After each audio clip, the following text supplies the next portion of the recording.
Hey,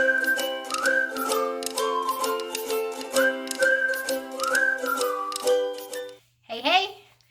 So today on the drive, I listened to a whole lot of Jay Shetty. He's, most people know, a modern day monk, essentially.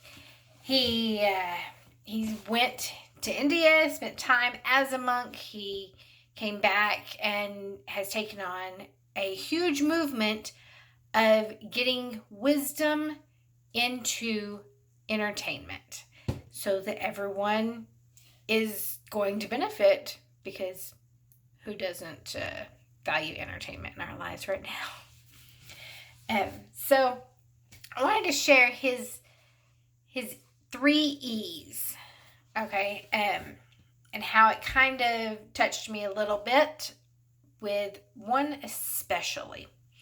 So his 3 E's are element, environment, and energy. So when you are in your element, you know your particular energy level and how you function at your best level. And when you are in an environment that cultivates all of these things for you, that's when you're going to shine your best. So the other day I was talking about seasons of life and seasons outside of your body, internally, seasons of weather, seasons of economy. I think a really, really important element that I didn't hit on is the energy.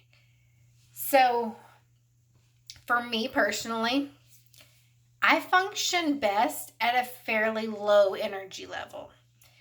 I see all of these YouTubers, all of these people that work that function at really high energy levels. They talk really quickly. They can get things done really quickly.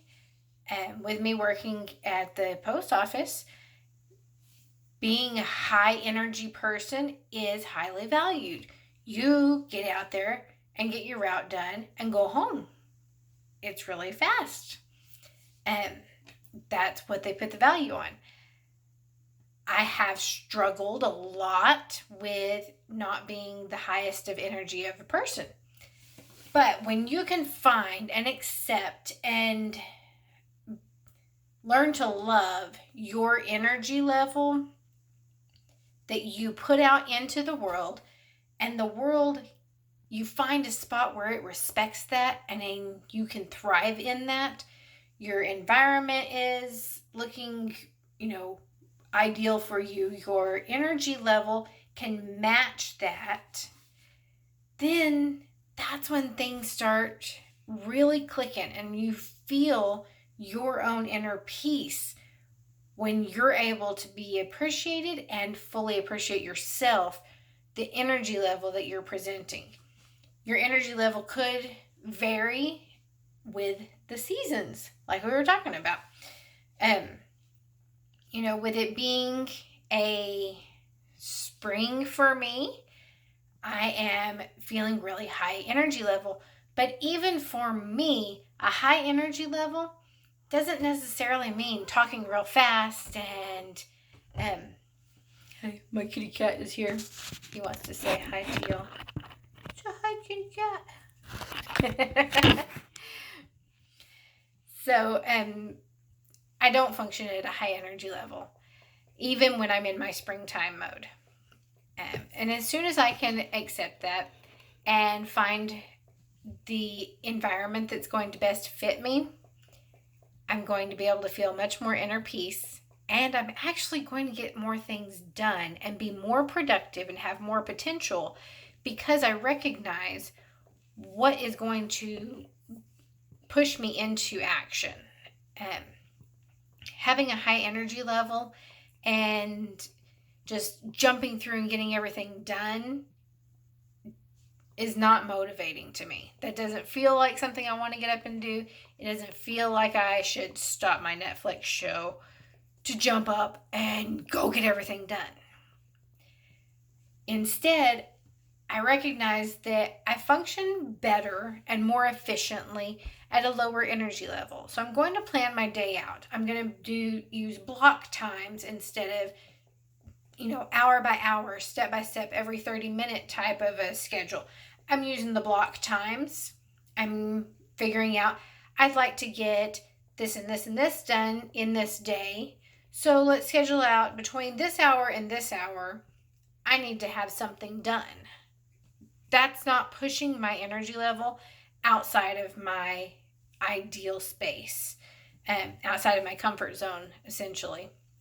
Which you don't always need to be comfortable, but speaking of wanting things to be in your ideal space so that you're able to function at your peak, it's good to recognize all of these things.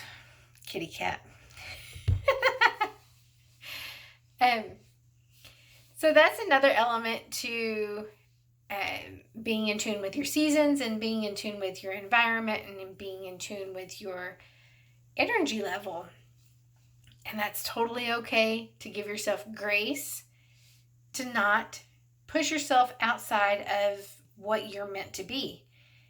If you're a fish and you're told to climb a tree, you think you are a failure. If you are a low energy person and you can get into all of the little tiny details of crafting a quilt and what I'm jumping into, crafting my kids' Easter dresses. Whenever your brain functions at that level and you're that type of fish, you don't have to measure yourself to climb a tree. You don't have to measure yourself to get the route done as fast as you possibly can, because you know where your strengths are. You're a fish. You're not a bird. You're not a cat. You can't climb a tree. And that's okay. You give yourself grace in that area. Therefore, you can continue to be as productive as possible, even in a low energy state. So that's what I got out of today. I hope it kind of gives you a little inspiration and gives you a little more grace for yourself, because that's what we all need right now. All right. Love y'all all bunches. Bye-bye. Hey, you made it to the end. Be sure and click on the next video to keep the party going. And don't forget to subscribe.